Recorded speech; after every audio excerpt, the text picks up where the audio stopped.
So what I'm going to share today is not about cooking, karena kan biasanya kita bikin konten pura-pura masak ya.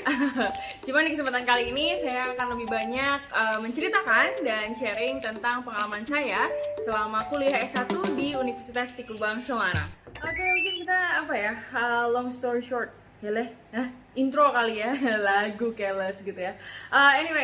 Karena mungkin pengalaman saya ini agak sedikit berbeda daripada orang pada umumnya karena mungkin beneran ya, jadi kebanyakan orang itu lebih ketika lulus SMA biasanya langsung menuju ke bangku kuliah gitu ya. Nah, pada pengalaman saya ini ketika saya SMA, saya lulus di tahun 2009 dari SMA Negeri 11 Bandung. Saya memutuskan untuk tidak langsung menuju ke bangku kuliah pada saat itu karena saya punya keinginan yang gigih untuk bisa fokus di dunia olahraga sebagai atlet profesional di cabang olahraga tenis. Sehingga saya waktu itu memutuskan untuk pindah dari Bandung ke Semarang untuk berlatih tenis. Sampai di tahun 2013 itu saya masih tinggal di Semarang dan masih fokus di dunia karir sebagai atlet tenis.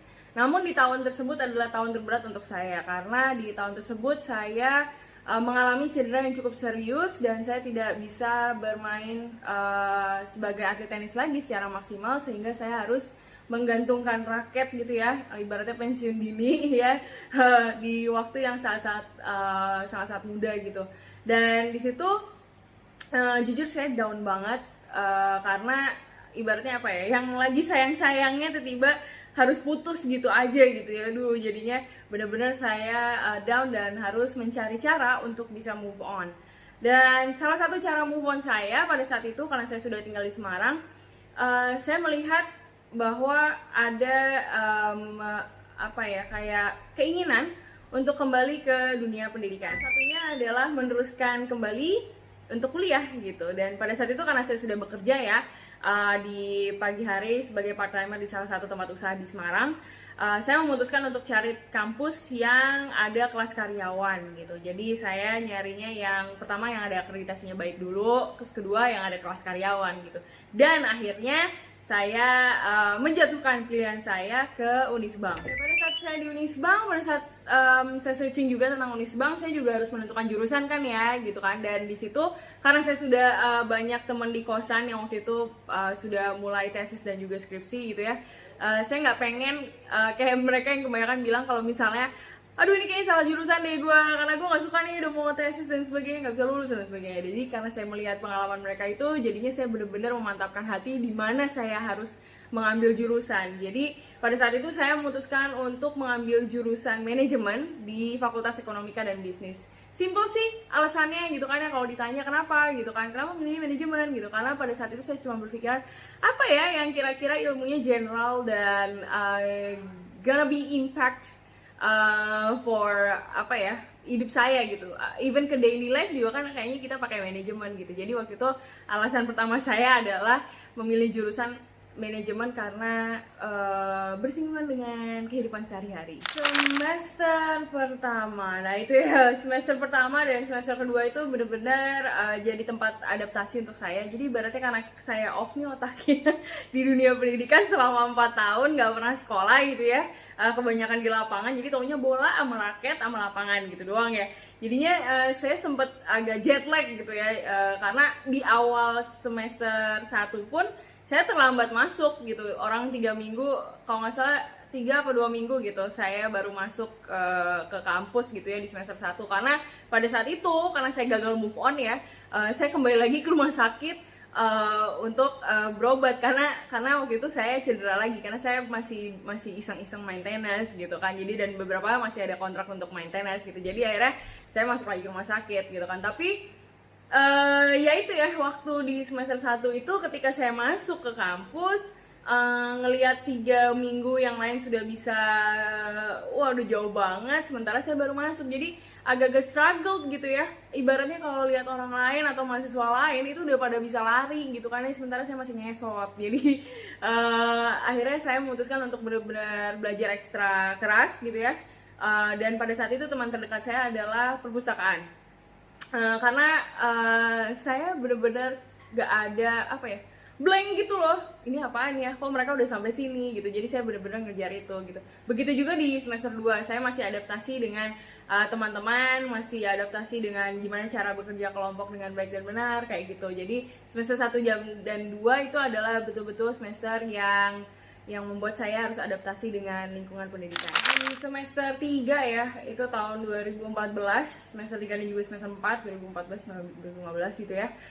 Di semester 3 itu saya benar-benar curious, sudah mulai kayak kayaknya nih saya harus nambah skill gitu ya. Jadi waktu itu saya berpikiran untuk kayak mencari tahu kira-kira ada nggak sih tempat untuk kayak mengasah skill untuk bahasa gitu. Waktu itu kan hampir setiap semester itu kita akan selalu bertemu dengan dosen wali untuk report gitu kan, kita KHS-nya gimana, bagus atau enggak gitu kan.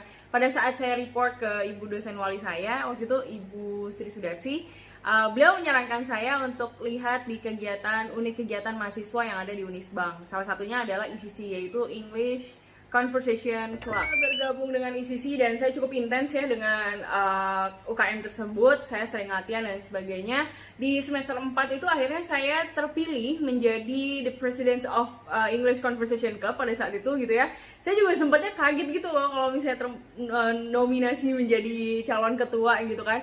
Agak bingung karena ini waktunya mau ditaruh di mana ya, karena kan pagi udah kerja, siang ke sore biasanya udah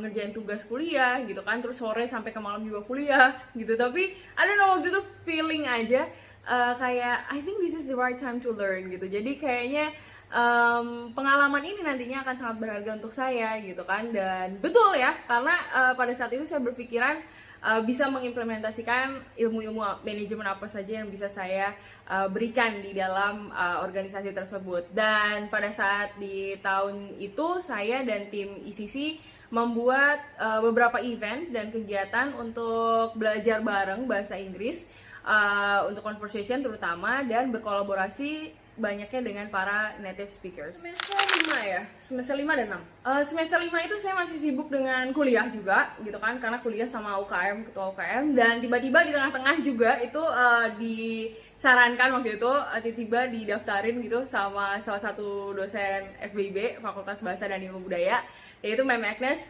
untuk ikut National University Debate Championship yang seleksinya waktu itu 1 bulan sebelumnya. Jadi baru ngasih tahu, terus habis itu 1 bulan setengah berikutnya tuh ada pertandingan gitu. Kok pertandingan sih bro? Kompetisi 1 bulan setengah itu. Jadi akhirnya saya agak sedikit aduh gimana nih, worried juga gitu kan, bisa nggak ya, karena seumur-umur nggak pernah nih ikutan lomba-lomba kayak gitu kan. Tapi beliau memberikan saya tim yang luar biasa gitu. Jadi waktu itu saya udah bergabung juga dengan tim debate yang ada di Unisbank, dan coachnya adalah salah satu yang biasa juara debat gitu. Jadi udah bikin agak sedikit oh ya pede gitu. Dan waktu itu kami berlatih 1 bulan setengah, dan di bulan apa saya lupa kita berangkat ke Solo untuk bisa seleksi di tingkat Jawa Tengah gitu kan. Dan alhamdulillahnya itu tim saya waktu itu ada Adi dan juga Nadia Probo, dan tim supportingnya itu ada Caroline, Kanza, dan juga Dinar. Itu juga ikut mengantarkan ke sana, dan saya surprise sih sebenarnya untuk pertama kali kompetisi gitu ya, agak sedikit nervous tapi membuahkan hasil yang baik karena akhirnya kami bisa lolos ke tingkat nasional, dan itu untuk pertama kali ya. Jadi itu benar-benar kayak bikin agak sedikit kayak sedikit proud tapi juga kayak terharu gitu. Aduh ini keren, baru pertama juga gitu kan ya, dan ngeliat teman-teman yang lain tuh juga nggak kalah keren gitu. Jadi itu benar-benar surprise banget buat kami. Dan di tahun itu juga kami akhirnya berangkat ke Pontianak karena acara tersebut adalah dari Kemenristek Dikti. Jadinya itu benar-benar full support gitu ya. Jadi untuk transportasi kita ke Pontianak itu ditanggung oleh Kemenristek Dikti gitu. Dan semester 6 ya. Nah itu di semester 6 itu karena udah mulai mau fokus nih, udah banyak mata kuliah yang udah mulai kayaknya udah kelas berat nih gitu kan mikirnya gitu ya. Jadi akhirnya pada saat itu saya berpikiran untuk fokus di perkuliahan saja. Jadi udah selesai kan, ketua UKM-nya udah selesai selama 1 tahun. Saya mau fokus nih di perkuliahan. Tapi saya ditelepon waktu itu sama dosen wali saya bahwa akan ada seleksi untuk student exchange di semester 7. Nah itu lagi gitu ya. Jadi ya kita jadi hilang fokus nih. Tadinya kita udah mau fokus ke semester 6 untuk fokus udah kuliah aja gitu ya, ternyata ada kegiatan ini yang membuat akhirnya saya mencoba lagi gitu kan. Jadi akhirnya pengalaman itu saya pengen dapetin, jadi saya minta izin sama keluarga bahwa saya pengen ikut seleksi student exchange ke China waktu itu. Di semester 6 ini betul-betul kita prepare pada saat hasil seleksi keluar gitu ya. Seleksinya kan dengan TOEFL dan lain sebagainya. Hasil seleksi keluar, yang terpilih ada 5 orang. Ada dari FEB itu ada saya, Michael dan juga Shirley. Lalu dari Fakultas Bahasa dan Ilmu Budaya ada Stephanie dan Jojo gitu ya. Pada saat itu di semester 6 itu full kita benar-benar di-prepare untuk persiapan di student exchange semester 7 gitu. Jadi bulan Maret, April, Mei kita dibekalin untuk bisa les bahasa Mandarin dan juga prepare mulai dari visa dan lain sebagainya. Karena waktu itu juga kita surprise ya, waktu itu ternyata ada beberapa biaya yang free gitu. Jadi kita pada saat itu hanya dibebankan biaya untuk living cost ya, biaya hidup sendiri. Terus habis itu juga asuransi jiwa dan kesehatan. Terus visa. Waktu itu semuanya dari pribadi. Tapi untuk tiket pesawat waktu itu kita dapat dari kampus Unisbank. Terus habis itu juga biaya tuition fee yang ada di sana dan juga dormitory. Jadi itu semua sudah full dari kampus yang ada di China. Waktu itu kampusnya namanya Zhejiang Yuexiu University. Itu udah mulai ini ya, semester 6 kan udah mulai ada metodologi penelitian, dan di semester 7 itu kita sudah bisa ambil skripsi waktu itu ya. Karena kurikulumnya waktu itu saya masih 3,5 tahun, jadi semester 7 gitu waktu itu yang terakhir. Nah, karena saya berpikiran bahwa nantinya saya semester 7 pengen ngambil skripsi. Nah, dari situ saya berpikiran untuk kayak ini pembimbingnya kira-kira nanti gimana ya cara bimbingannya gitu kan ya. Karena jujur aja agak sedikit worried waktu itu, karena takutnya nantinya jadi ibaratnya apa ya, kayak lebih 1 semester gitu kan, lulusnya jadi 4 tahun misalnya kayak gitu. Tapi akhirnya waktu itu saya berkonsultasi dengan dosen wali saya, dan ketika semester 6 itu selesai dan sudah KHS, saya mempersiapkan proposal gitu kan. Waktu itu nggak kepikiran sih dosen pembimbingnya siapa, pokoknya punya proposal dulu gitu ya, punya proposal skripsi, sehingga nanti pada saat sudah ada pembimbingnya itu kita udah tinggal berikan gitu, kira-kira ini kita ada ide untuk bikin penelitian ini gitu. Dan pada saat itu saya sudah bilang ke ibu dosen wali saya, dan ibu dosen wali saya itu mempertemukan saya dengan pembimbing. Waktu itu udah keluar pembimbingannya gitu ya, pembimbingnya adalah Ibu Dr. Soliha. Jadi pada saat itu saya bertemu dengan beliau dan berkonsultasi apakah nanti pada saat saya student exchange selama semester 7 bisa atau tidaknya untuk bimbingan online. Dan alhamdulillahnya beliau mau. Itu so sweet banget gitu. Jadi kayak udah lega gitu ya, tinggal sekolah sana tuh tinggal fokus di student exchange-nya gitu. Semester 7 ya. Final semester gitu ya. Di semester 7 ini waktu itu saya sudah berangkat ya, karena ini akhirnya saya menyelesaikan akhir semester saya di kampus yang ada di China. Itu akhirnya saya berangkat di tanggal pokoknya akhir Agustus gitu. Cuman waktu itu ada beberapa kendala ya. Jadi waktu itu kendalanya adalah harusnya kita berangkat berlima barengan gitu kan. Tapi di tengah-tengah visanya untuk Shirley dan juga Jojo itu sempat di hold gitu. Karena ternyata pada tanggal tersebut keberangkatan kita itu ada yang sama dengan kegiatan G20 Summit di China. Jadi ada beberapa kepala negara yang hadir di China, di Hangzhou, termasuk kepala negara di area Amerika, termasuk kita juga Indonesia gitu kan, yang berkumpul di sana, sehingga keamanan di sana itu diperketat. Jadi kalau misalnya punya paspor yang buatannya lebih dari tahun 2012 itu di hold sampai dengan tanggal berapa gitu saya lupa. Sekitar beda 2 minggu atau 3 minggu gitu ya. Jadinya mereka baru bisa berangkat setelah 3 minggu keberangkatan tanggal saya itu, kalau nggak salah Agustus akhir deh ya. Lalu saya yang berangkat bertiga, Stephanie, Michael, dan saya itu memiliki paspor yang dibuat sebelum tahun 2012, sehingga kita boleh berangkat gitu ke sana gitu. Jadi akhirnya ya itulah kendala-kendala pertama yang membuat kita agak was-was juga gitu loh, ini kenapa nih, ada apa gitu kan. Dan ternyata karena ada pertemuan G20 Summit itu. Ketika kita sampai gitu ya waktu itu di China, itu nggak langsung masuk ke kelas gitu, langsung kuliah gitu enggak. Jadi ada acara orientasi juga, karena ternyata yang bergabung sama kita dalam student exchange itu ada dari beberapa negara juga, kayak dari Malaysia, Thailand, terus habis itu Jepang, Korea, UAE, Eropa tuh di Spanyol, terus Amerika juga ada gitu. Jadi ada berbagai macam negara yang ikut serta gitu ya. Jadinya kita orientasi dulu, karena pada saat nyampe sana itu kampusnya gede banget. Jadi kita adaptasi di mana dormitory kayak gitu-gitu, aturannya seperti apa di dorm gitu, karena aturannya beda-beda antara foreign sama yang lokal. Jadi yang lokal itu ada waktu maksimalnya, misalnya jam 9 malam itu harus paling terakhir gitu ya, waktu terakhir. Kalau lebih dari itu berarti dihukum gitu ya, ada punishmentnya. Lalu kalau misalnya kita yang foreigners itu bebas jamnya gitu ya, merdeka gitu, mau pulang jam 1 malam juga nggak apa-apa gitu. Jadi ada hal-hal seperti itu yang diorientasikan gitu kan. Terus abis itu kelas juga, kelasnya kan ada banyak gitu ya fakultasnya. Jadinya kita diberitahu kelas yang mana, di fakultas ekonomi seperti apa. Terus orientasinya lagi, oh ya karena di sana itu semuanya cashless. Jadi ada tempat untuk top up. Jadi kita tuh di sana kayak ada kartu gitu, macam e-money lah ya.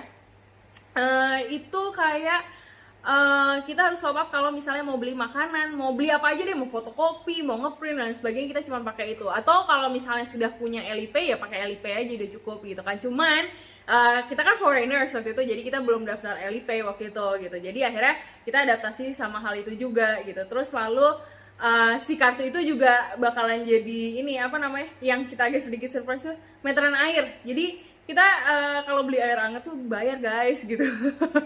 Jadi pada saat itu lucu juga karena musimnya udah fall season, udaranya agak sedikit dingin, sekitar 10 derajat, 11 derajat. Kita pasti mandi pakai air hangat kan ya. Jadinya kita harus beli sekian yuan untuk air panas gitu. Jadi kalau misalnya tiba-tiba mati, airnya habis ya kelar hidup lo, masuk angin ya. Setelah kegiatan orientasi itu selesai, kita mulai masuk ke kegiatan perkuliahan gitu. Waktu itu kan karena kami ada beda fakultasnya, jadi beda kelasnya gitu ya. Untuk saya, Shirley dan Michael itu kita ada beberapa kelas fokus di fakultas ekonomi tentang manajemen operasional, terus transnational management, logistik dan lain sebagainya. Tapi kita juga harus diselingin sama bahasa Mandarin. Tapi kalau misalnya untuk Stephanie dan Jojo, mereka fokus di kelas bahasa Mandarin aja gitu. Dan di situ bedanya gitu. Jadi kalau misalnya untuk Shirley, saya dan juga Michael, kami fokus di duanya, antara bahasa dan juga fakultas ekonomi gitu kan ya, mata kuliahnya. Nah, bedanya pada saat saya kuliah di sana, sebenarnya agak surprise sih. Pertama, isinya presentasi juga ya, sama ya gitu ya. Kira itu bakalan gimana ya gitu sekolahnya gitu ya, ternyata enggak gitu, hampir sama. Cuman di sana kita kesempatan bertemu dengan para dosen-dosen yang juga bukan dari asli China gitu. Mereka adalah foreigners juga yang datang dari lulusan dari universitas ternama di Inggris gitu. Jadi waktu itu kesempatan juga untuk kita belajar ilmu-ilmu dari mereka gitu. Dan metode belajarnya agak sedikit berbeda ya. Jadi kalau misalnya di sini kan kalau misalnya udah selesai kelas ya udah gitu ya. Tapi kalau di sana ketika kita belajar kuliah dan ada yang tidak dipahami, ketika kelas selesai, itu nanti ketua kelasnya bisa arrange gitu untuk ketemu sama dosennya di luar jam kelas gitu. Jadi nanti si dosennya ini akan memberikan waktu luang di luar jam kelas untuk bisa menjelaskan lebih lanjut tentang materi yang kurang dipahami sama kita di kelas gitu. Itu waktu itu yang kita sempet kayak oh wow gitu, keren juga ya gitu. Dan kita ikut waktu itu ya, waktu itu di kelasnya Mr. Amit. Jadi waktu transnational management itu ada beberapa yang kita nggak paham, akhirnya kita sharing di luar kelas gitu. Dan itu juga cukup seru sih waktu belajar gitu kan. Dan untuk berkelompok biasanya kan kita presentasi sekelompok gitu ya. Waktu itu kelompoknya di kelas kami, saya, Shirley dan juga Michael, kelompoknya beda-beda. Jadi kita gabung. Ada beberapa yang barengan sama orang-orang lokal China-nya juga, ada beberapa yang di kelas itu memang ada campuran juga. Jadi ada mahasiswa-mahasiswa luar, the foreigners juga. Jadi benar-benar Indonesia nggak jadi satu, nggak. Jadi kita misah gitu. Dan di situ seru juga sih kita untuk komunikasi dengan dan belajar dari sudut pandang dari negara-negara yang berbeda. Itu sih yang pada saat perkuliahan itu yang terbaik. Di luar perkuliahan kita juga disibukkan dengan berbagai macam jadwal gitu ya. Itu juga kita kaget gitu, kirain selesai kuliah, itu kan kuliah tuh dari jam 7 sampai jam 12 gitu ya. Kalau misalnya pas musim dingin 3 bulan terakhir itu dimajuin, jadi dimundurin jamnya. Karena jam 7 itu waktu itu masih kayak subuh gitu, agak gelap gitu loh, jadi nggak begitu kelihatan gitu ya. Jadi akhirnya dimundurin jadi jam 8 sampai jam 1 siang gitu. Nah, di luar perkuliahan kita juga disibukkan dengan beberapa jadwal untuk para foreigners. Ada kegiatan volunteer gitu ya. Jadi kayak kita tuh ngajar untuk bahasa Inggris di beberapa SD gitu, karena kita datengin SD terus habis itu kita jadi native speakersnya lah waktu itu ya. Terus habis itu juga ada yang karena di Zhejiang USU University ini ada kelas bahasa Indonesia, kita sempat mengunjungi juga para mahasiswa China yang mau belajar bahasa Indonesia. Jadi waktu itu kita native speakersnya juga gitu ya di kelas itu. Itu seru juga sih, kita mengajarkan mereka untuk belajar bahasa Indonesia gitu. Itu juga seru. Selain volunteering ada lagi kegiatan-kegiatan seni budaya. Waktu itu saya dan Michael itu ditunjuk sebagai perwakilan untuk mewakilkan para international students di talent show yang disiarkan oleh Zhejiang TV kalau nggak salah ya, saya juga lupa namanya.